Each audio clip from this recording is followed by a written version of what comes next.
va lui dire. Autrement dit, cet aveugle guéri en 2 temps nous parlerait des efforts que Jésus doit déployer pour ouvrir les yeux de ses disciples afin qu'ils voient clair, comprennent qui il est et quelle sera leur mission. Et franchement, je pense que ce passage est vraiment dans ce sens de nous montrer cet aspect. Et les disciples vont petit à petit comprendre mieux, non seulement que Jésus est le Christ, mais que ce n'était pas ce qu'il se représentait du Messie et de leur mission, donc leurs yeux vont s'ouvrir clairement petit à petit. L'aveuglement est souvent une métaphore de l'incompréhension. Nous pouvons mettre 2, 3, plusieurs étapes pour comprendre les enseignements que le Seigneur veut nous révéler clairement, distinctement. Nous sommes un peu durs et d'oreilles et nous n'avons pas une si bonne vision que ça.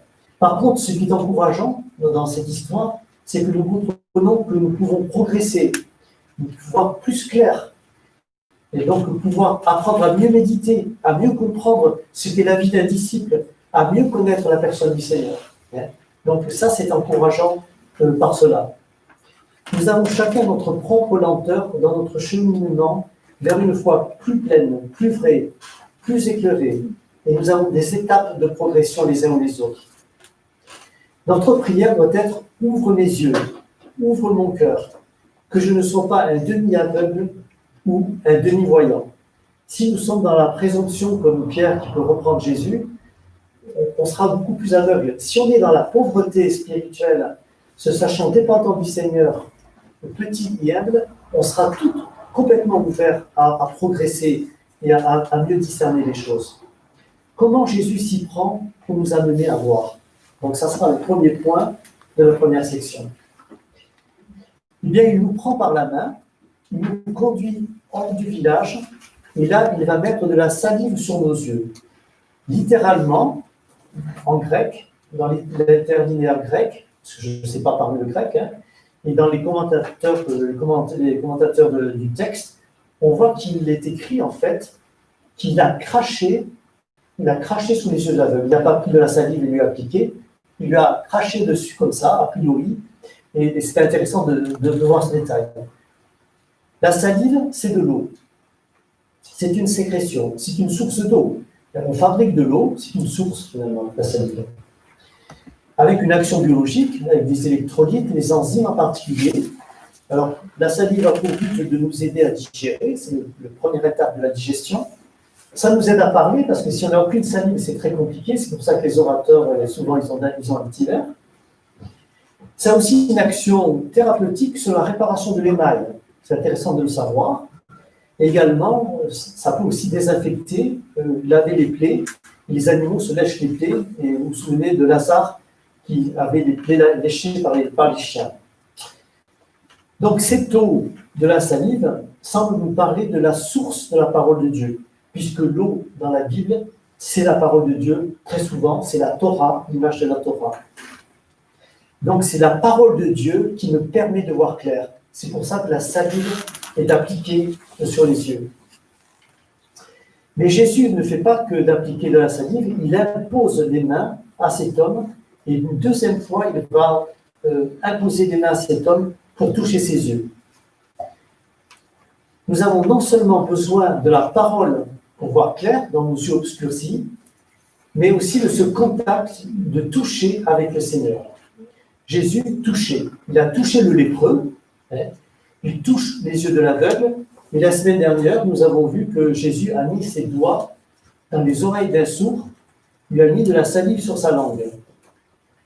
Nous avons besoin, en méditant, de nous laisser toucher par la lecture de la parole de Dieu, mais aussi par la personne même de Christ. Ça, peut-être que nous sommes touchés aussi par la personne de Christ. Christ est en nous. Nous sommes une habitation de l'Esprit. Ne savons-nous pas que Christ est en nous? Et il y a une action de la personne de Christ dans notre cœur. Il nous touche. Nous entendons la voix du berger quand il nous parle dans sa parole. Nous le voyons quand nous reconnaissons son action dans nos vies et celle des autres. Par exemple, quand on témoigne ou dans différents aspects de nos vies. nous pouvons voir que le Seigneur agit, il est avec nous chaque jour, et nous pouvons lire son action parfois dans nos journées, dans la vie. Il est là, invisible, mais il est là. Et nous pouvons aussi le toucher, ou nous laisser toucher par lui, notamment par sa paix, que nous avons vu dans les textes bibliques tout à l'heure. Dans notre intimité avec lui, le Seigneur nous touche. Et on retrouve cette expression et dans l'Ancien et dans le Nouveau Testament, qu'il nous faut goûter que le Seigneur est bon. Donc les sens physiques, spirituels, les sens physiques ont une image dans le spirituel. Et tous ces sens, nous pouvons les vivre spirituellement. Nous pouvons savoir intellectuellement que le Seigneur nous aime, mais nous avons aussi besoin de nous sentir réellement aimés, de le sentir vraiment. D'ailleurs, Jésus conseille à cet aveugle de rentrer chez lui sans entrer dans le village. Vous avez lu, n'entrez pas dans le village. N'entre pas dans le village. Car quand le Seigneur nous fait du bien, que nous l'avons entendu, qui nous a touchés, nous avons besoin de le savourer seul, dans le secret, de vivre nos moments d'intimité avec le Seigneur. Parfois, on peut en parler, mais jamais sur le moment même. Le deuxième point de ce texte, de cette première section, c'est que l'aveugle est coopérant. Il se laisse amener par ses amis, il se laisse prendre par Jésus et emmener hors du village. Il se laisse faire avec les mains et la salive du Seigneur. Il répond au Seigneur avec sincérité. Il ne crée pas victoire sur une guérison à moitié réussie. Il est honnête, il persévère, il coopère, il regarde fixement. Nous aussi, lorsque le Seigneur nous parle, nous devons être soumis et coopérants. Et ce qui est réjouissant, c'est qu'il fut guéri. Et si nous sommes coopérants avec le Seigneur, c'est une bonne nouvelle. Très souvent, il va nous guérir et nous restaurer. Et je terminerai par le mot guérir sur cette section. Parce que la plupart du temps, quand Jésus guérit, il utilise un autre verbe qui est yaomai. Alors, je ne sais pas du tout comment ça s'écrit réellement. Enfin, comment ça se prononce plutôt, comment ça s'écrit, c'est facile. C'est ce mot qui est utilisé par exemple par le serviteur du centenier que Jésus a guéri sans se déplacer. Et là, dans la plupart des guérisons de Jésus, il utilise ce mot. Mais parfois, il utilise un autre mot, comme ici, et c'est apokatisthémie. Et ce mot est formé d'apo qui veut dire à l'origine, kata qui est une préposition, et isthémie qui a le sens d'établir avec solidité. Et cela veut dire littéralement établir comme à l'origine. Autrement dit, ça rejoint un mot français qui est rétablir, qui veut dire aussi guérir. Quand Jésus a guéri l'homme à la main sèche, il a aussi utilisé le mot rétablir.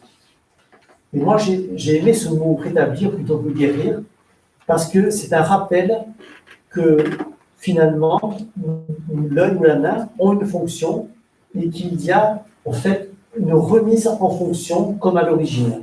Et il y a un rétablissement de la fonction. Dieu, le Seigneur, veut nous rétablir, c'est-à-dire qu'il veut nous donner ou nous redonner de fonctionner normalement. Quand nous nous convertissons, il nous sauve, il nous rétablit comme un homme nouveau appelé à laisser le vieil homme de côté. Et ensuite, le Seigneur nous a laissé à aller de progrès en progrès. Ceci dit, nous pouvons fléchir, nous sommes découragés, nous pouvons même abandonner, et parfois nous pouvons être blessés par la vie. Il veut nous rétablir à nouveau, nous remettre en fonction comme la main ou l'œil. Nous avons besoin de rituels, mais nous avons aussi besoin parfois de retour en arrière, c'est-à-dire de restauration, de rétablissement, de réparation spirituelle et psychologique. Peut-être ce matin, le Seigneur veut me montrer qu'il doit me réparer à tel ou tel endroit. Vais-je coopérer? Quelle prière monte en moi? Ou ai-je vraiment le désir qu'il intervienne? Si c'est le cas, il y a beaucoup d'espoir. Et nous devons par la foi croire à cette restauration que veut faire le Seigneur, cette réparation. La deuxième partie, c'est Marc 8, 27 à 33, sur l'identité de Christ et les malentendus. Alors, vous vous souvenez que dans le message sur la série des paraboles en Marc 4, j'avais parlé un peu de ce malentendu qui touchait les Juifs de l'époque et auquel, par exemple, Jean-Baptiste lui-même était dans ce malentendu. Pourquoi ce malentendu? Et qui touche aujourd'hui encore la plupart du peuple juif. Ce malentendu vient du fait que les apôtres, Jean-Baptiste et tout le peuple juif, étaient imprégnés par l'Écriture de la pensée que quand le Messie viendrait, ça serait un royaume puissant, glorieux, il régnerait sur les nations, que le Messie serait descendant de David, qu'il régnerait éternellement, et toutes ces choses étaient extraordinaires. Donc en fait, ils pensaient que le royaume messianique serait puissant et serait un règne. Et donc, la correspondance avec les Romains, les difficultés qu'ils vivaient localement, pensaient que si le Messie venait, il établirait son règne. Et les apôtres, quand ils sont avec Jésus, ils pensent au début que si c'est le Messie, mais ils vont régner avec lui et qu'ils vont participer à un règne terrestre glorieux. Et donc, il y a ce malentendu qui est là et que Jésus va petit à petit leur ouvrir justement les yeux et ils vont discerner en fait que c'est différent. Alors, c'est vrai que dans l'Ancien Testament, l'histoire d'Isaac, le Messie percé dans Zacharie, ou le psaume 22, pouvait l'entrevoir, mais il y avait quand même un texte qui était très clair, qui était connu comme messianique, c'était Isaïe 52 et 53, qui était vraiment troublant et parlant, parce qu'il annonçait l'étape d'un Messie serviteur rejeté. Donc en fait, c'était caché et voilé, mais la pensée du Messie serviteur et souffrant était connue quand même et présente, et on le retrouve dans l'Écriture. Donc en fait, il y a une énorme déception, il y a un goût amer, il voulait le faire roi, effectivement, comme on l'a vu, Jésus-Christ, mais ils vont devoir comprendre que ce n'est pas pour maintenant. Et c'est pour ça que Pierre, avec des pensées humaines, après avoir dit « tu es le Christ », va lui dire « cela ne t'arrivera pas, à Dieu ne plaise », il dit dans Matthieu, « cela ne t'arrivera pas ». On ne veut pas d'un Messie souffrant. Pourquoi faire? On a besoin de quelqu'un de fort et qui établisse la paix pour toujours, le Shiloh. Et Jésus est obligé de les désillusionner, de leur faire descendre de cette vision glorieuse ambiante, de les faire atterrir. Cette gloire, oui, elle sera vraie, mais bien plus tard.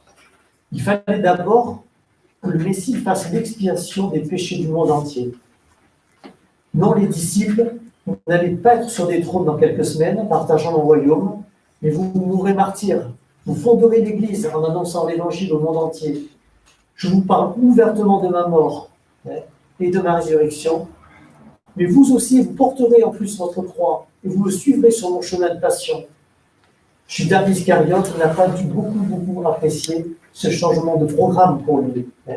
Il a été trompé sur la marchandise.